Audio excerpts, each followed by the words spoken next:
বলে মওলা বঙ্গোপসাগরে এত পানি, তোমার এগুলোর দিকে নজর নাই? প্রশান্ত মহাসাগরে এত পানি, আটলান্টিক মহাসাগরে এত পানি, ওদিকে তোমার নজর নাই? ওদিকে একটা ফেনীর ভিতরে, গ্রাম একটার ভিতরে যাই নামাজে বৈশা একটা মানুষ কান্না করে, এক ফোঁটা পানি পড়ে কলের থেকে, পানি ওয়াসার পানির মতো। তুমি ওদিকে তাকায় আছো, ব্যাপার কি?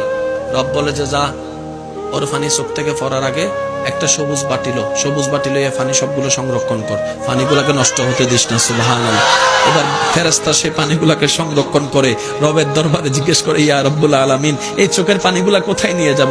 রব্বে করিম বলে, জান্নাতের মধ্যে নিয়ে রাখে যাও, জান্নাতের মধ্যে গিয়ে রেখে দাও, জান্নাতের মধ্যে গিয়ে রেখে যাও। যেদিন আপনি জান্নাতে যাবেন সেদিন আপনার চোখের পানিটা আপনাকে ফেরত দেওয়া হবে। আপনি অবাক হয়ে বলবেন, আমি বন্ধুর জন্য কান্না করেছি, কারো কোনো মনে নাই, বান্ধবীর জন্য কান্না করেছি, সেটা কখনো স্মরণ রাখা হয় নাই, আমি মেয়ে তো গণজন করেছি কান্না, কেউ তো আমার স্মরণ রাখে নাই। মওলা তোমার জন্য জীবনে 1-2 বার কান্না করেছি, সেই পানিটাও তুমি সংরক্ষণ করে রেখে দিয়েছো। সুবহানাল্লাহ। রব্বে করিম বলে, বান্দারে তুই এটা আমার নবীর প্রেম নিয়ে আমার ভয়ে তুই কান্না করেছিস, এই পানি বিতা যেতে দিব না। কেমন পাওয়ার জানিস রে বান্দা?